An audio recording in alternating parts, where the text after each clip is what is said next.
So a bunch of Chassidim came to see the Tzemach Tzedek on Pesach, and he couldn't see them all at Pesach, and they came from far away. They were very disappointed. Finally, after Pesach, the Tzemach Tzedek agreed to see them just for 15 minutes or something.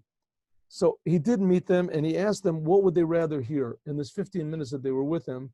Would they rather hear a mimer or a story? So they said they want to hear a story.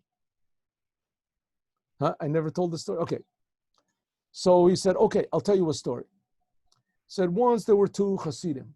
One was very poor, and the other one was very rich. They were both Chassidim of the same Rebbe. It wasn't Chabad, but it was another holy Jew.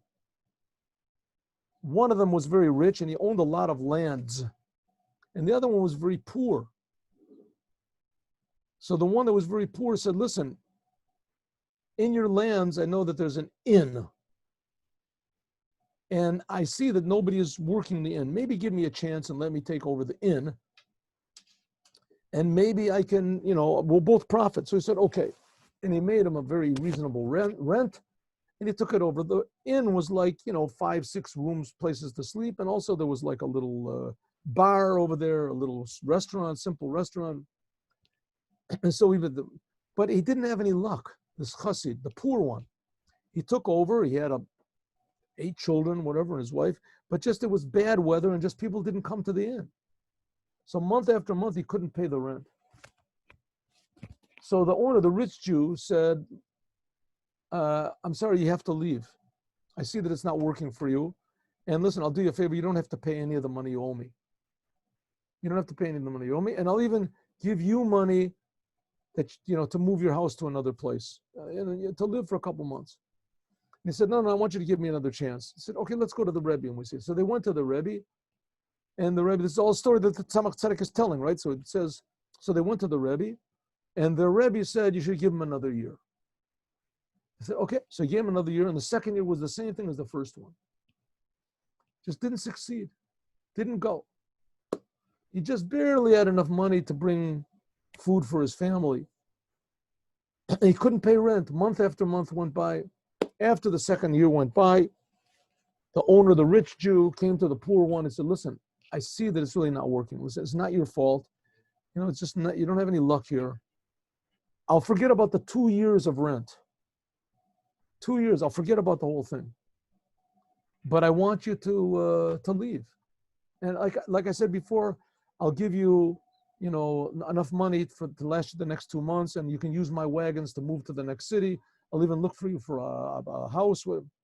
So no, give me another year. So they went to the Rebbe again, and the Rebbe said, the poor man is right. Give him another year. It'll be different. So no, the third year was the same as the first 2. And the rich man said, okay, listen, it's enough. 3 years in a row, it's already a chazaka. It's not working out, you have to leave. He said, let's go to the Rebbe. He says, enough, I'm not going to go to the Rebbe anymore. We went already twice, I'm losing a fortune. I want to find somebody else. You haven't got any luck over here. I'm willing to forget about all of the past rent, 3 years. You don't have to pay me anything. And I'm willing to set you up in another town. I'll give you 3 months rent and enough money to hold your family. Okay, fine. But I want you out. So he puts it, the rich man sends his workers and his this, and they take everything from the house, put it into wagons, and he gives the poor person money, and he gives him food, and it blesses him and sends him away to another town. And sure enough, the rich person got somebody else, and it started working. The inn did start working. But the poor person didn't have such good luck. It seems that it was the same thing as before. He went to a new city, and it didn't succeed, and eventually his wife passed away, and he passed away, and they had to scatter the children all over the place, and it was just, the whole thing was a big tragedy.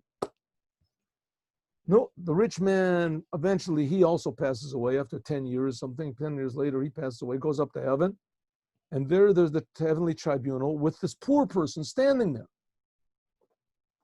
And the heavenly tribunal says, okay, hell. I said, what? What do you mean? He says, here we have this man, you killed him.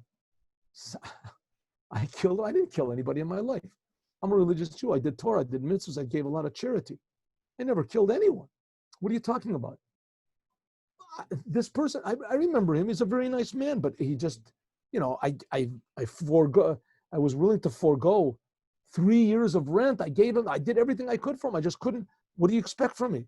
And they said, what do you mean? You should have gone to your Rebbe. You have a Rebbe. You should have gone to him.